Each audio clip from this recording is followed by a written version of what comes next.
Bonjour à tous, aujourd'hui nous commençons une nouvelle leçon de grammaire sur les accords dans le groupe nominal.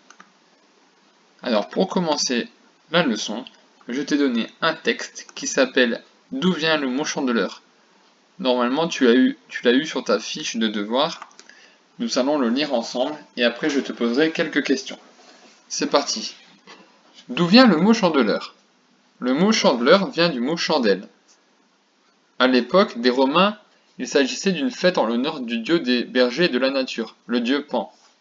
Au début du mois de février, le soleil se lève de plus en plus tôt et se couche de plus en plus tard.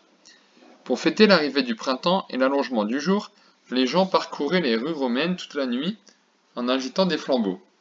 Plus tard encore, au Moyen Âge, le jour de la Chandeleur, les gens organisaient des processions aux chandelles. Chaque croyant devait aller chercher, à l'église, un cierge allumé et le rapporter chez lui en faisant bien attention qu'il ne s'éteigne pas. Ce cierge devait leur porter bonheur pendant toute l'année. Aujourd'hui, ces coutumes anciennes n'existent plus, mais on a conservé la tradition des crêpes. Alors, je vais te poser des questions, j'espère que tu as bien entendu. Tu peux mettre pause pour relire ou relire la feuille si tu as pu l'imprimer. Alors, première question.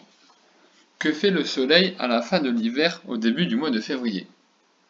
Alors tu n'es pas obligé de marquer la réponse sur une feuille, tu peux juste répondre à l'oral et regarder après si tu as bon. Alors attention, réponse. Le soleil se lève de plus en plus tôt et se couche de plus en plus tard. Deuxième question. Que faisaient les Romains la nuit dans les rues de Rome? Réponse. Ils parcouraient les rues en agitant des flambeaux. Des flambeaux, c'est comme des torches qui sont allumées avec du feu. On continue. Troisième question. Qu'est-ce que les croyants devaient rapporter chez eux?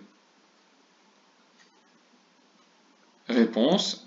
Ils devaient aller chercher un cierge allumé à l'église. Quatrième question. D'où vient le mot chandeleur? Il vient du mot chandelle, et voici une chandelle. C'est une longue bougie. Alors on continue. J'ai mis ici 3 groupes nominaux. Je te rappelle, un groupe nominal est un groupe qui est composé d'un nom commun. Et pour faire le groupe nominal, il faut rajouter le déterminant. Et on peut rajouter également un adjectif. Je te rappelle, c'est la leçon qu'on a vue la dernière fois, l'adjectif sert à donner des détails sur le nom commun. Alors je te lis les 3 groupes nominaux, les rues romaines, un cierge allumé, ses coutumes anciennes. À partir de maintenant, tu peux prendre un crayon, une feuille, tu vas devoir faire les exercices. Alors ici tu as l'habitude, tu réécris le groupe nominal, les rues romaines. Tu dois écrire D en dessous du déterminant, NC en dessous du nom commun, ADJ en dessous de l'adjectif. Tu peux mettre pause le temps de le faire et je mettrai la réponse après. Attention, je vais mettre la réponse. Les et le déterminant, rue et le nom commun, romaine et l'adjectif. Je passe à la suite. Pareil pour le groupe nominal un cierge allumé. Tu peux mettre pause. Je mettrai la réponse quand tu auras terminé. Attention, je vais mettre la réponse. 1 est le déterminant, cierge est le nom commun, allumé est un adjectif. On continue avec le troisième groupe nominal. C'est coutumes anciennes. Alors de la même façon, tu peux mettre pause. Attention, je mets la réponse. C'est est le déterminant, coutume est le nom commun, ancienne est l'adjectif.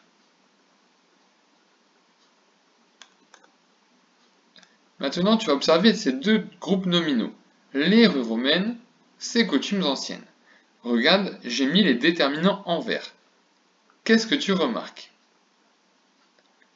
On remarque que le déterminant est au pluriel. Les et ces indiquent qu'il y en a plusieurs.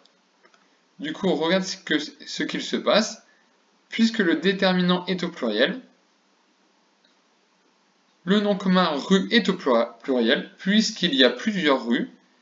Et coutume est également au pluriel puisqu'il y en a plusieurs. C'est coutume. Regarde encore. Qu'est-ce qu'il se passe? L'adjectif est également au pluriel. On a rajouté la marque du pluriel S à romaine et à ancienne. Donc, on fait le bilan. Ce que l'on remarque, le nom commun est au pluriel, donc le déterminant est au pluriel et l'adjectif est au pluriel. Tout est au pluriel. Je remontre l'exemple. Les rues romaines, les pluriels, rue, on rajoute un S, romaine, on rajoute un S. Très important, c'est ça qu'il faut retenir aujourd'hui.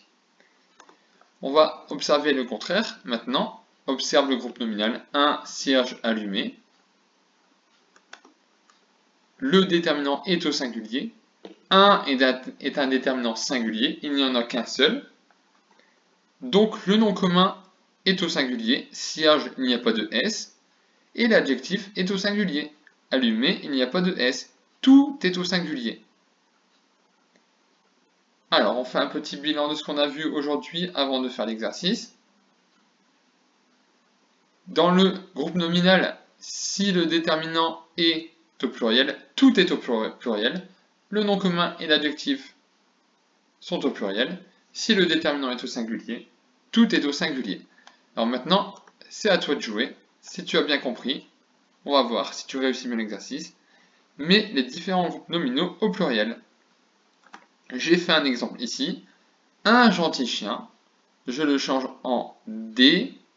Du coup, ça donne des gentils chiens. Je rajoute un S à la fin de gentil et un S à la fin de chien.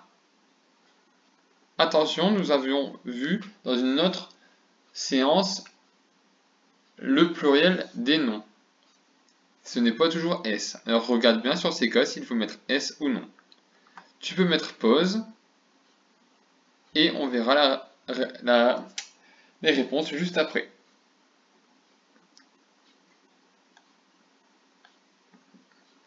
Alors, si tu as terminé, je vais mettre la suite. Attention.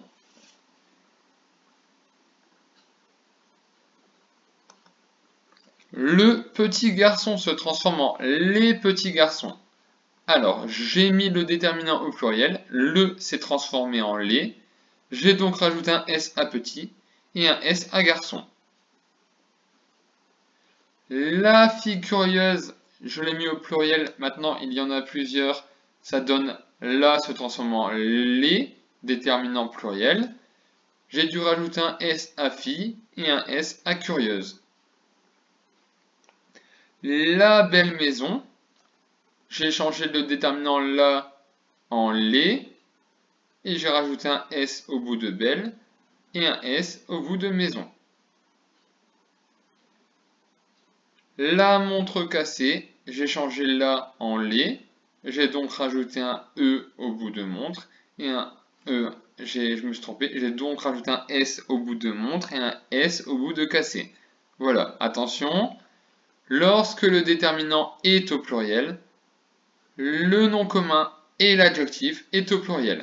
C'est ça qu'il faut retenir et c'est très important de le retenir pour la fois prochaine. Lorsque le déterminant est au pluriel, le nom commun et l'adjectif sont au pluriel. Alors si tu as bien retenu ça pour la prochaine fois, c'est tout pour aujourd'hui. Je te souhaite une bonne journée.